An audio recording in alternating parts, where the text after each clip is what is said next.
Hey guys, it's Kate and I hope you're having a great day.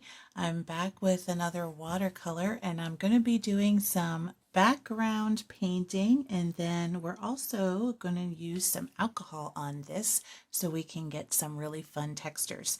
So I'm going to start with this Viridian and I'm going to work with some blues and greens today and get us a nice rich color. And I'm going to just start here at the bottom and put down some nice dark color. And then I'm going to dip my brush into some water and let this come out and just really lighten up. And we're just going to work really loose and have fun with this color.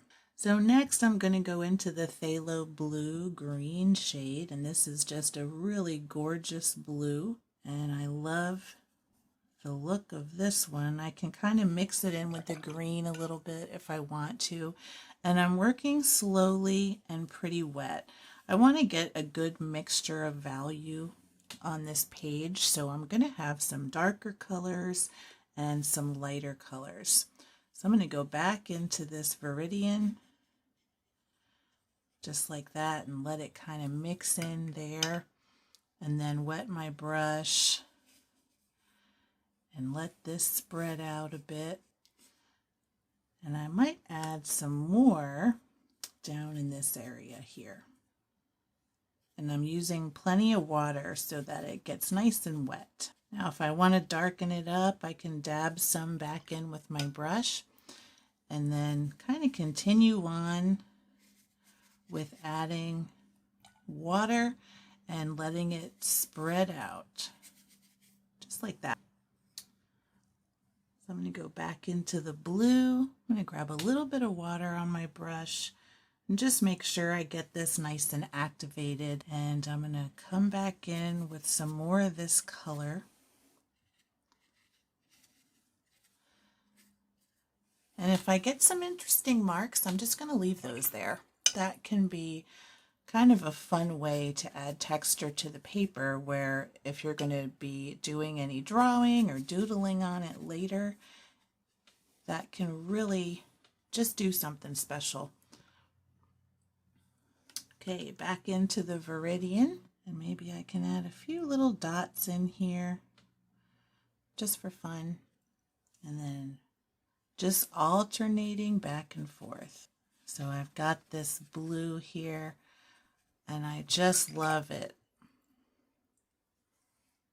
I'm gonna let that travel a little bit more and then do one last dip into this green.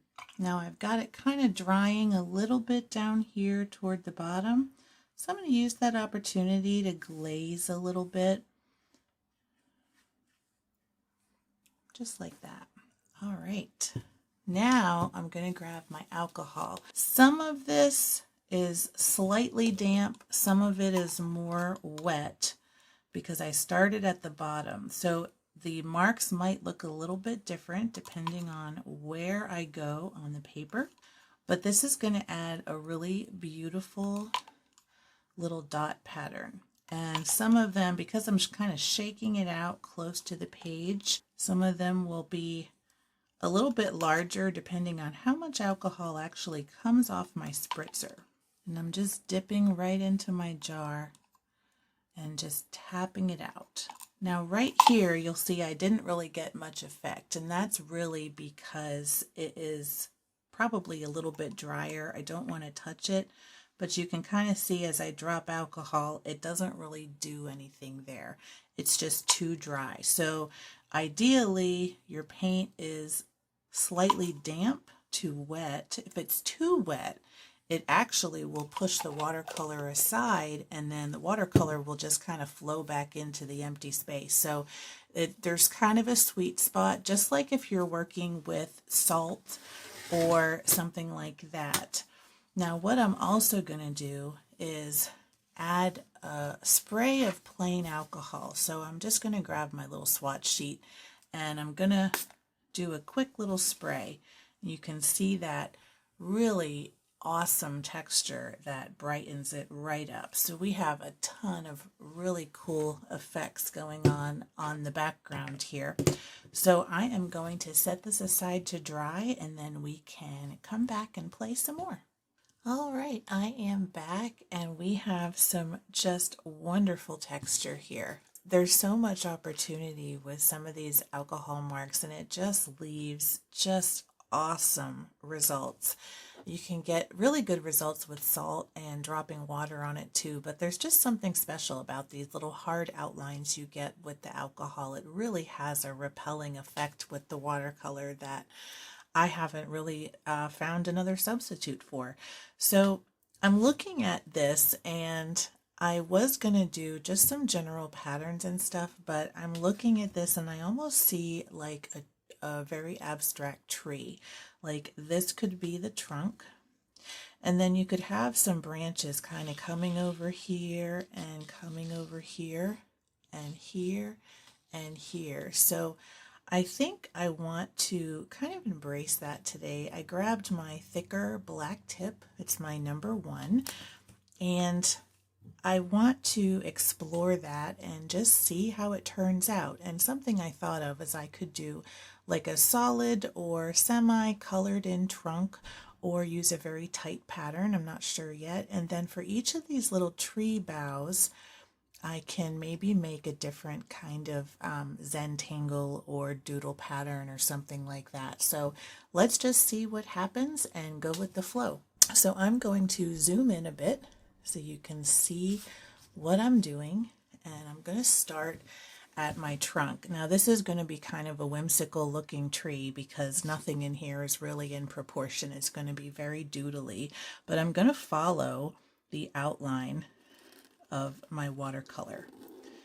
And I'm not sure yet if I want to, I almost see another little tree branch coming off over here, but I'm just going to stick with this mark here.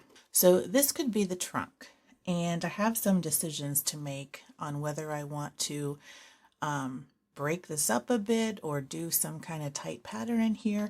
For right now, I'm just going to leave it until I get my basic shape in. So I want to have this be a tree section. So I want to have my trunk kind of coming up over here, and I'm going to have it get wider as we get back to the tree. And then I also want this to be a section, and then I'm going to have this kind of come back to the tree. Then I'm going to have one come right up here to this small blue blob, and then another big one coming right up to the top in there. And then my last one, or maybe my last 2, let's see, why don't I have it be 2? So I'll have this up here as 1. And then I want one kind of coming back behind there. So we'll have that one come in, and we'll just pretend that behind this it breaks off into 2 little sections. So this is the one behind that branch, and then this one comes right up here. And I think that's a good start. So now I've got my general tree shape in with my branches, and I want to do maybe some circles that I color in. I really want to be able to see the texture. And because we have all of these circles from the alcohol, I think maybe doing something like that where we have some large circles inside the trunk, something like this. But then around them, we have it colored in so that we have a very solid trunk, but you can still see plenty of color coming through. And so I think I'm going to start there and make these very tight circles. But then all these little gaps between them, I'm just going to close that. All these little gaps between them will have other marks. It'll be solid black, and that will be the background of our tree. So I'm going to get this done, and then I will be right back. All right, this is all done now, and you can see I did the circle pattern, and I think there is plenty of contrast here, and you can still see that wonderful watercolor in the background. So now I'm going to work on each of my little tree leaf groups, which I'm just kind of separating by color. And I think I'm going to go for my white jelly roll. So this will be the other part of that contrast. Now I might still add some black in it so that this isn't the only black thing on the page. But for right now, I am going to just go with the white. And so one thing I want to try to do is make some interesting white patterns kind of coming off of these leaves. And I'm going to do almost like a giant leaf, and I am just going to make it smaller and smaller as we come in. And I think I probably will have to go for the black because there isn't quite enough brightness and contrast here. But what I'm doing is kind of going through, and these are going to be all overlapping, but it's going to end up being a really interesting pattern here. And the leaves are leaves, but I'm going to have them coming from all kinds of different directions, and I just want to make sure that I'm getting a bright enough contrast where you can see all of these lovely patterns. And some of these are going to come off the page, or come off the edge of the painting rather, and I'm just going to keep going. So you'll see, hopefully, if it works the way I want it to, which whoever knows if it's going to work the way you want it to. I really want each of these to kind of look like leaf patterns on each of these backgrounds. So I am going to just keep following along, and I'm just going round and round making this pattern, and I'm going to stick with the white for right now, but I'm going to possibly add some black or some gray if I don't want it to be all black where it's just so dark. So I'm going to just keep on going with this pattern. Now I'm trying to find natural spots where this pattern can go, and filling in each of these areas. I want it to be completely filled, but I want to try to have all of these sections radiating off of each branch. I love how this is turning out. So what I'm doing is just making sure everything is getting filled in. So you can kind of see where I have any of those separations in the branches. I'm making sure I've got some tree leaves there. So I am going to have some of these coming off of the back of this little small one that we did, and having it come behind this branch here, and I'm just keeping on with that pattern and filling in this whole area. I'm going to make sure that these meet that leaf, and then I am going to be adding more as we get up toward the top. So you can kind of see it all filling out and coming together, and we have a lot of overlap, and I'm just making sure that my composition as a whole kind of makes sense and is pretty evenly balanced. So I'm loving this so far. And I'm going to have this one come way up. Some of these are nice and big, and then some of them are smaller. So we have kind of a good variety in our little leaf patterns. And I'm making sure that I get plenty going over the dark. At first, I wasn't really sure if I might need black or a darker color, but with enough of the white going over some of these darker areas, I actually think I might have plenty. One thing I may add is some gold, which I think might look really nice. I'm going to have one more leaf kind of coming up into this really dark blue. And I love how this filled out. This was really cool. I just think it's such a cool looking tree.